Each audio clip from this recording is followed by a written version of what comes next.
बात नहीं।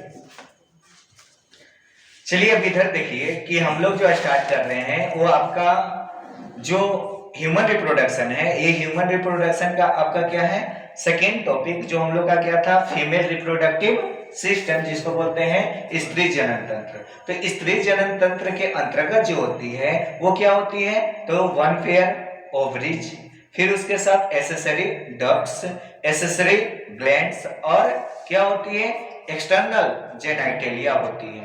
तो ये सभी चीजें हम लोग देखे थे।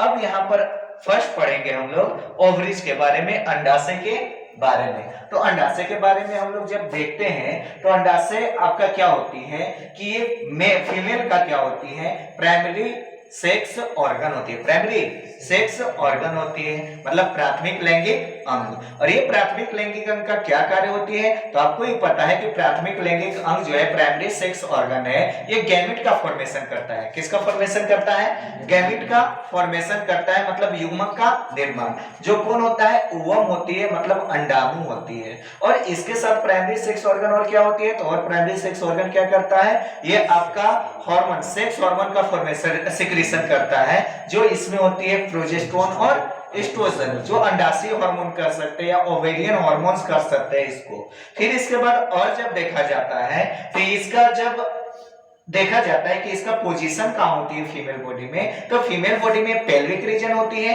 तो पेल्विक रीजन में होती है। और पेल्विक रीजन के आपका कहां, उदर गुहा, जिसको बोलते हैं एब्डोमिनल कैविटी। तो ये एब्डोमिनल कैविटी ये तो पूरा है, लेकिन एब्डोमिनल कैविटी के हल्का सा नीचे होता है, हल्का सा नीचे होती है, बिलो होती है, एब्डोमिनल कैविटी के बिलो होती है।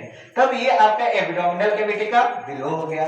फिर इसमें जब देखा जाता है कि जो आपका ओवरी है, ये ओवरी में क्या होती है इसके बारे में देखते हैं। तो ओवरी जो है ये तो आपको देख लीजिए प्राइमरी सेक्स ऑर्गन है। अब ये प्राइमरी सेक्स ऑर्गन जो है, ये आपका जो शेप देखा गया कि इसका शेप जो है वो कैसा होता है, एलमंडेड के जैसा होता है, मतलब बादाम के आकार के जैसा होता है। और इसके सबसे जो बाहरी कवर होती है, ये बाहरी कवर क्या होती है, आपका एपिथेलियल टिश्यू से कवर होती है, एपिथेलियल टिश्यू से कवर्ड होती है। और इसकी जब लंबाई देखा गया, क्या देखा गया, लंबाई लेंथ देखा गया, तो इसका लेंथ क्या था, 2 to 4 सेंटीमीटर लेंथ है। और ये आपका जब इसका इंटरनल स्ट्रक्चर देखा गया, इनर पार्ट देखा गया कि जो अंडाशय है, ओवरी है, ये ओवरी का इनर स्ट्रक्चर देखा गया। इनर जो आपका इंटरनल स्पेस जो है उसको बोला जाता है आपका पेटिका, जिसको बोलते हैं अस्ट्रोमा बोलते हैं। अब इसी अस्ट्रोमा का कितने होते हैं, 2 पार्ट होते हैं। अस्ट्रोमा के कितने होते हैं,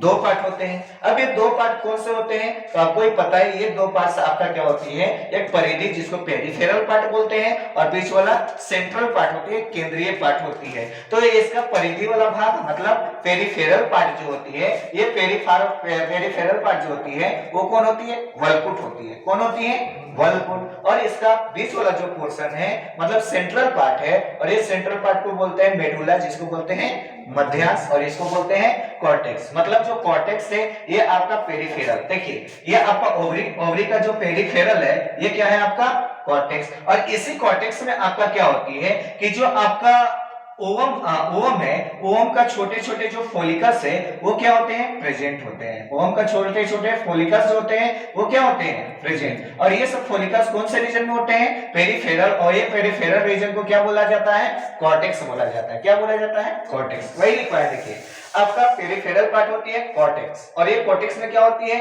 अंडाणु की कणिका, मतलब जो आपका अंडाणु का छोटे छोटे सेल्स है वही कंटेन फॉलिकल ऑफ ओवम। मतलब ये कॉर्टेक्स रीजन में आपका क्या होती है कि जो आपका ओवरी का कॉर्टेक्स जो अंडाणु होती है, ओवम होती है, तो ओवम का क्या प्रेजेंट होती है, फॉलिकल, मतलब छोटे छोटे सेल्स। और यही छोटे छोटे सेल्स क्या होते हैं, डेवलप करते हैं, और डेवलप कर ओवुलेशन के थ्रू आपका एक ओवम का फॉर्मेशन करते हैं। फिर इसके बाद और जब देखा जाता है तो मिडिल पार्ट जब देखा गया, तो मिडिल पार्ट को क्या बोला जाता है, मेडुला या मध्यांश हिंदी में। तो मेडुला जो होती है ये मेडुला सेंट्रल पार्ट है, मतलब केंद्रीय भाग है। अब इस केंद्रीय भाग में क्या होती है, इस केंद्रीय भाग में आपका क्या होती है कि जो आपका यूट्रस है, यूट्रस से आपका कहां, ओवरी में आपका क्या होती है, ब्लड वेसल्स क्या एंटर होती है, ब्लड वेसल। और ब्लड वेसल्स के साथ क्या होती है आपका तंत्रिका कोशिका मतलब आपका नर्वस सेल आपका होती है। तो ये सब इंटर करती है किसके थ्रू, आपका यूट्रस से ओवरीज। कारण है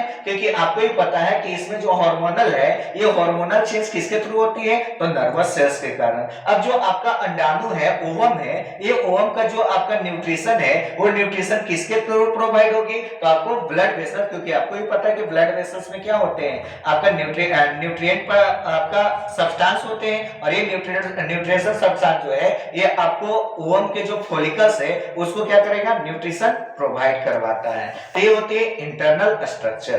अब इसके बाद और जब देखा जाता है कि ये जो हम लोग का ओवरी जो होती है फीमेल बॉडी में, ये फीमेल बॉडी में ओवरी जो एब्डोमिनल कैविटी में होती है, हैंग होती है। क्या होती है, हैंग मतलब लटका हुआ होता है। और ये किस किस से लटका हुआ है, तो आपको बता दें एनसीईआरटी में दो ही चीज लिखा है, एनसीईआरटी में दो चीज लिखा है कि किससे, लेकिन एक तीसरा पार्ट जो है इससे नहीं लिखा है। लेकिन इस बार शर्मा केस में ये भी पार्ट पूछा है और आंसर है all of these. Answer all of this, चार ऑप्शन है जिसमें से तीनों ऑप्शन है आपका, ये फर्स्ट, सेकेंड, थर्ड और फोर्थ ऑप्शन क्या है, ऑल ऑफ दिस। लेकिन जो शर्मा गैस है वो शर्मा गैस क्या है, गलत आंसर दिया है। और सिर्फ आंसर क्या दिया है इसका, डिम्ब वाहिनी नलिका। क्या दिया है, डिम्ब वाहिनी नलिका स्नायु दिया है। लेकिन शर्मा गैस का आंसर गलत है, उसमें आंसर क्या होगा, फोर्थ। क्योंकि आपको ही पता है कि जो हैंग है वो हैंग आपका अंडाशय स्नायु जिसको बोलते हैं ओवेरियन लिगामेंट, इससे भी क्या है, अटैच है, मतलब हैंग है, ज्वाइन है। किससे थ्रू, तो अंडाशय, गर्भाशय से अंडाशय, मतलब आपका यूट्रस से आपका किस में, ओवरीज से। फिर इसके बाद दूसरे नंबर पर कौन है, डिम्ब वाहिनी नलिका स्नायु जिसको फैलोपियन स्नायु बोलते हैं, तो इसको फैलोपियन ट्यूब लिगामेंट बोला जाता है। इससे भी क्या है, हैंग है, लटका हुआ है। और तीसरा जो है देखिए श्रोणी भित्ति जिसको पेल्विक रीजन बोलते हैं, क्या बोलते हैं, पेल्विक रीजन, इससे भी अटैच होती है जिसको बोलते हैं श्रोणी स्नायु बोला जाता है। ये तीन आपका स्नायु के थ्रू जो होती है, लिगामेंट के थ्रू होती है, ये एब्डोमिनल कैविटी में क्या होती है, हैंग होती है, मतलब लटका हुआ रहता है। तो ये सभी चीज समझ में आया, ये होती है